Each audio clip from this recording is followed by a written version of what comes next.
La suave brisa nocturna volaba gentilmente los castaños rizos de Gabriel, dejando al descubierto aquellas pecas que cubrían por completo sus mejillas.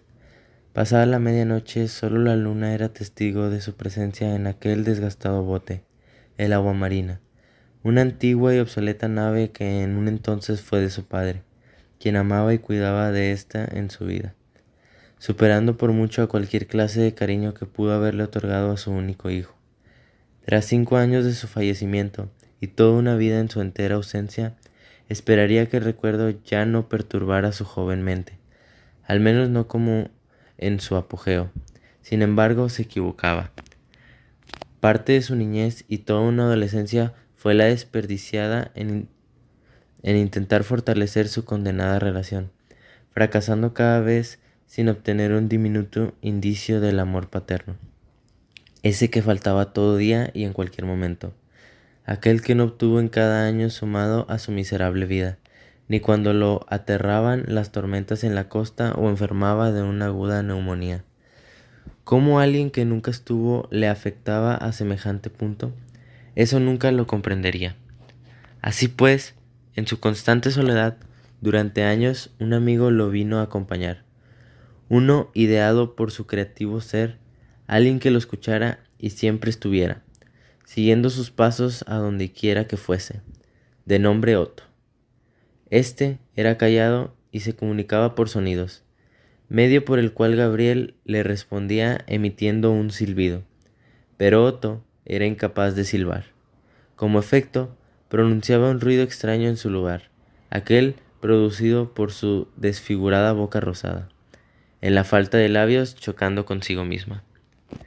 Criando una remota isla del sur de Europa, Gabriel nunca había esperado a la grandeza, limitado por los confines territoriales y constantes sermones de su progenitor. Nunca lo había hecho de no ser por un solo pasatiempo, aquel que, junto a su fiel confidente, tornaba sus solitarias tardes en entretenidas. Desde adentrarse al mundo de la escritura, un arte capaz de expresar mediante las palabras, ahora encontraba la facilidad de desahogar su constante suplicio, incluso despejando su atormentada mente tras sumergirse en diferentes mundos. Tal fue su apego hacia ello que, sin importar la actitud ajena, al empezar la adultez se animó a publicar historias propias. En su primer intento, El monstruo de la isla Pixie, el joven se dispuso a referenciar su valiosa amistad, aquella la cual lo había acompañado por tanto tiempo y comenzaba a olvidar desde la preadolescencia. Tras haberse relacionado con chicos de su edad, abandonó a su viejo amigo en los profundos recovecos de su mente. No obstante, cuando llegaba a recordarlo, no se rehusaba a extrañarlo. Y, si bien trató de honrar su memoria en sus relatos, a su gente no aparentaba fascinarle el leer a las hadas y sus artimañas mencionarse. No lo tomaba por sorpresa. El poblano de Mykins siempre se vio fundado de idiotas, supersticiones, con un exclusivo odio hacia esos seres en particular. No fue sino hasta mediados de mayo, cuando en la tristeza de su aislamiento, Samuel, un cercano amigo suyo, en el intento de animar el depresivo hombre, quiso convencerlo de unírsele a una inexperimentada aventura en Calsoy. Vamos, al menos dime que vas a considerarlo, decía, tomando a Gabriel firmemente de los brazos, obligando a su disociada mirada esmeralda a encontrarse con la suya. No puedes desperdiciar tu vida entera ahogado en pena. Debes saber cosas peores que este fracaso.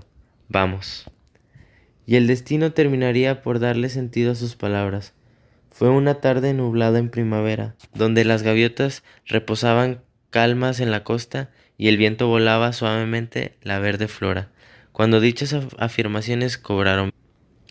Un tanto desmotivado, el chico de ojos verdes había accedido al insistente oferta del concentrado Sammy, con la esperanza de que la vida no solo eran sueños fracasados. Con sus rizos recogidos en una densa coleta, esperaba por su llegada bajo la tenue luz del mediodía. cargando algunos suministros consigo dentro de una mediana mochila color negro. —¿Viniste? —sonrió Samuel—. Vas a ver que estas experiencias son como ninguna otra. Un joven blanco y pelinegro esperaba tras sus pasos. —Traje compañía. No solo yo me he preocupado por ti. Ya ves que Oliver estuvo viviendo un tiempo en casa de sus abuelos, a varias horas de Mykins. Quiso volver por un buen respiro de nostalgia. —A este lugar tuvo que haberte traído otra cosa —Gabriel dijo, tras envolver a ambos en un brazo—. En estas islas solo huele a pescado. Es mejor que dejemos el reencuentro para otro momento. Samuel tomó sus pertenencias, observando el cielo. Nos vamos a condenar sin un diluvio. Nos toma por sorpresa. Los otros asintieron, siguiendo su camino, adentrándose en las puntiagudas fauces de unas oscuras cavernas. Fue un día nublado de mayo. La lluvia se derramaba torrencial y pequeñas rocas caían sobre sus cuerpos, siguiendo el tremendo derrumbe que ahora los mantenía cautivos en la profundidad de esas cuevas. Un dolor punzante en la pierna de Gabriel incrementaba en segundos mientras Oliver presionaba con fuerzas el agravado corte, tratando de cesar su abundante sangrado. En definitiva, existían peores tragedias que su pasado desaliento, aquel el cual los había acarreado en primer lugar a ese ya desafortunado evento. Con 2 horas pasadas tras la partida de Samuel en busca de una posible salida, un inmuncerable temor inundaba sus mentes. Sin importar cuánto diera el metro hecho de considerarlo, sabían que su amigo ya no iba a regresar. —Espero que no nos toque mejor suerte —dijo Oliver entre sollozos, hablando por ambos, no tardando en aceptar la realidad, aquella cualidad que siempre los había diferenciado. Fue una noche tempestuosa. Tras recibir una señal de auxilio, los rescatistas tardaron horas en arribar al sitio del accidente. Asistieron a ambos sobrevivientes al inmovilizarlos en camillas, pero luego desplazarlos en su transporte hacia un sitio seguro.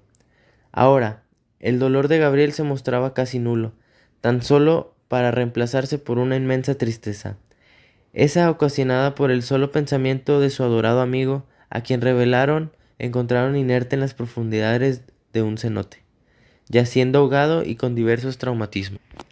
Y así, escribir fue su ruta de escape, solamente otra vez.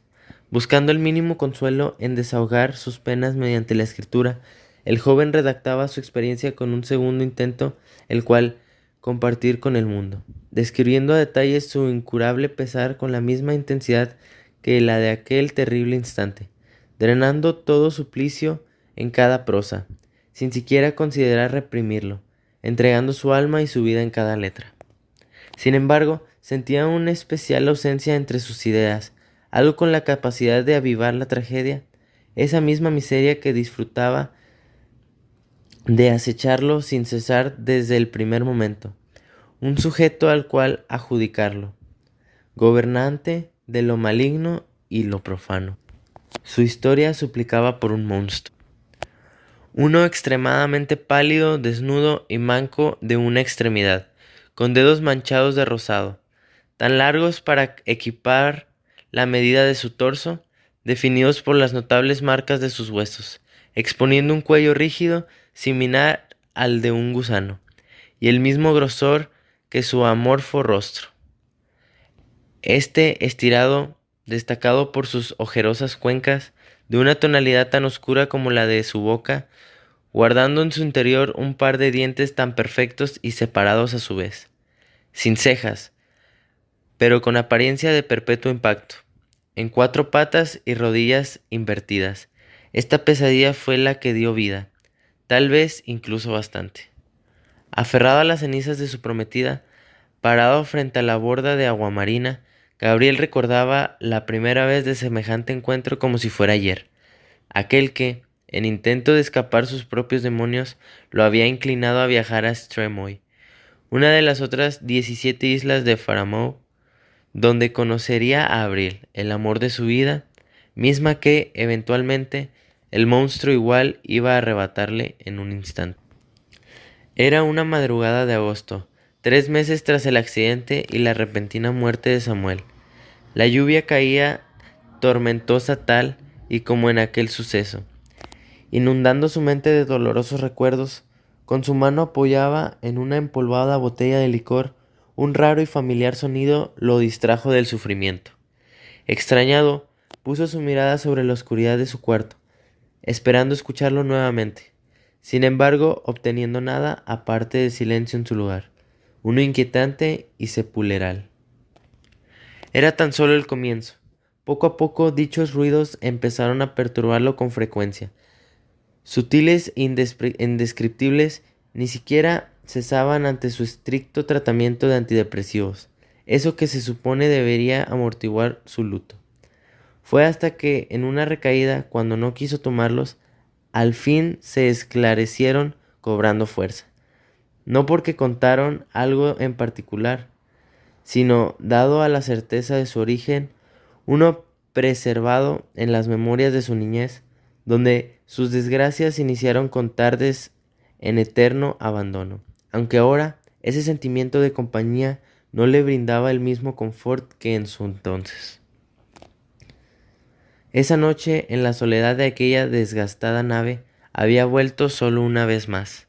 «Fiu», dijo Gabriel, pero Otto no sabía silbar.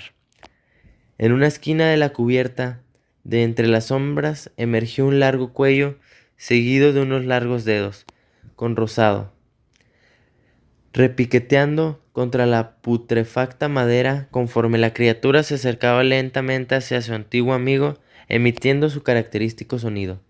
Otto, temblaba el joven, retrocediendo mientras su esmeralda miraba, se llenaba de terror. Tomando como una mano la urna de su amada y con la otra aferrado a la borda, contemplando la monstruosidad en la que su leal confidente se había transformado.